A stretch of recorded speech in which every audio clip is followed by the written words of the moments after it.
pull-up. I used to have a recurring dream. It'd be like somebody would go into the gym and like get a ladder and cut the rope and like tag it. This is for the fat kids. That's my dream. So if y'all want to do that, I will get you the ladder, the rope, and the address. No, I remember them pull-ups. They just made us sit on the rope if you couldn't do it. Shame, PE, shame. You won't get into a good college if you don't pass PE or don't do well. Got into Columbia, bitch. You can edit that if you need to, honey. I'm just saying, honey. And Harvard too, I'm just saying. So I'm actually switched up. So talk about one of the things that I think is that concerns me a lot of these bullying and stuff is these kids who are the ones who do make it, the ones who make it till it gets better. That concerns me because yet his life is the process, and better is when you graduate, and that's the matter. And a lot of these kids are not going to be prepared, because when you spent all these years looking over your shoulder and feeling ugly or whatever, sometimes you grow up and get real fast, real quickly. So I think when we do these stuff about, safe schools, we need that a lot of us queer kids, we don't go through the same process of the heterosexual kids. Nobody asks me, do you want to go out, check yes, no, or maybe. I define my own way. And if you're my age, and I would say yes. And if you were my age, that meant you were usually going out with people much older than you and in some weird, precarious places. So there's a lot of damage that we do to the kids. So even the ones who do survive and present well, let's hold them in our grace and be kind to them. Get them some therapy. Because think about it. If you had a job where you went every day for 12 years for 8 hours a day and got fucked with, you'd get some therapy.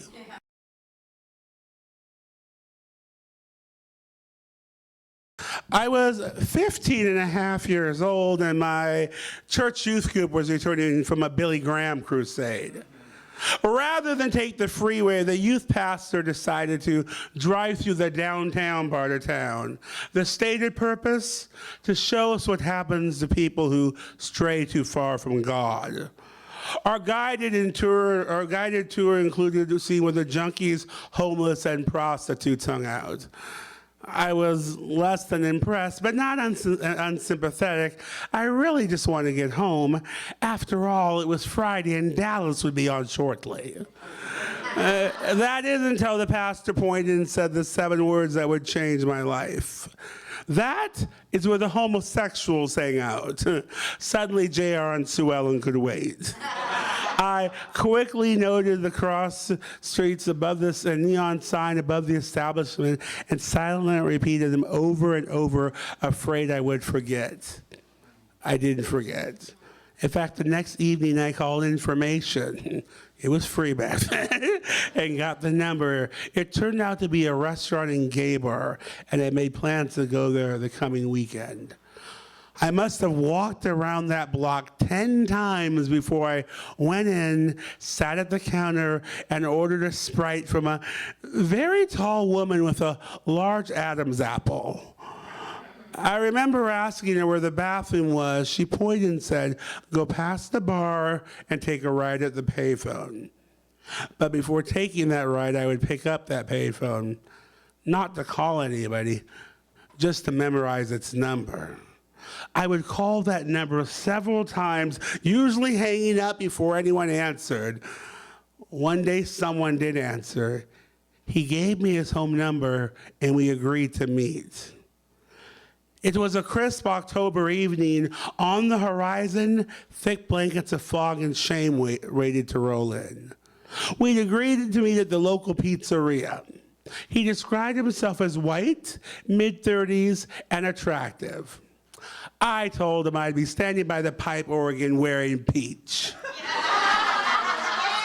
In hindsight, that might have been an understatement. My outfit consisted of peach linen pants, a long-sleeve peach paisley shirt, peach cashmere sweater, all accented by a bottle green chenille scarf.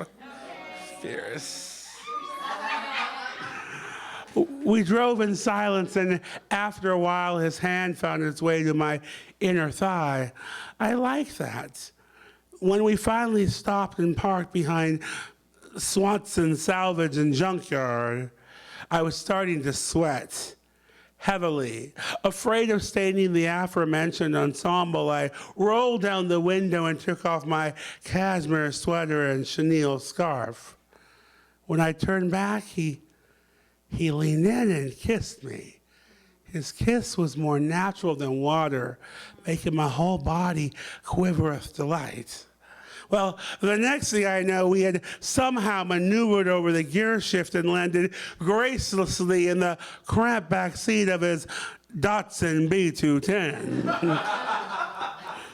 Me shy of 16, him not. Me straight from church convocation, him straight from the world. Me never knowing the touch, the taste, the kiss of a man, him knowing the touch, the taste of many men. Without a doubt, the strangest place I'd ever been. Scared crazy with every emotion I knew, and some I was yet to learn. My head swimming with scriptures.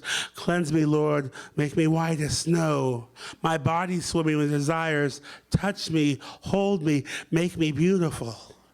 He kissed me harder and deeper. Gradually, he turned me around and entered me. Those feelings of delight I'd experienced in the front seat of the car now turned to bewilderment and pain. See, I hadn't expected to go all the way. He noticed my pain and attempted to reassure me, though of what I'm not certain. Which doesn't mean I don't remember thinking, you know, I like that kissing part much better. As he drove me back to where he met, he asked, so, did you come? Causing me to think, what a silly question. I was there, wasn't I? I would later learn that "did you come" meant something entirely different in the cramped back seat of a Datsun B210. But not that it mattered. What mattered was he told me he liked it, that I was the best pussy boy he'd ever had. I was overcome with bliss. For the first time in my life, somebody liked a part of my body. There behind Swanson Salvage and Junkyard, I came to know the power of pussy. Pussy power was different, unfamiliar, and exciting. I admired the fact that pussy power did not court, but consumed. Pussy power propelled me from life's margins towards life's center. It didn't matter that pussy power came at a price, or that all good pussy boys came second, both figuratively and literally. What mattered was that men seemed to like my pussy. Surely one day liking it would turn into loving me. After all, liking and loving both have 6 letters, begin in L and end in G. Well, turns out pussy power should have come with a warning. Perhaps it did. I never stayed still long enough to find out.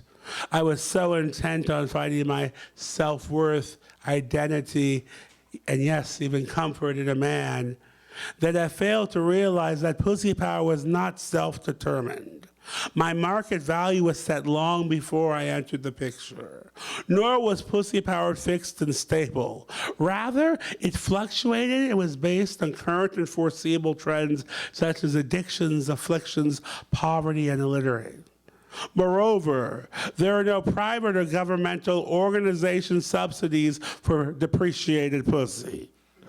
Pussy had no equivalent to OPEC, NASDAQ, Greenpeace, or hell, even PETA.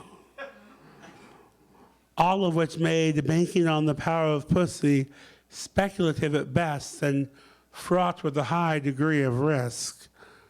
Perhaps I would have been wise to diversify.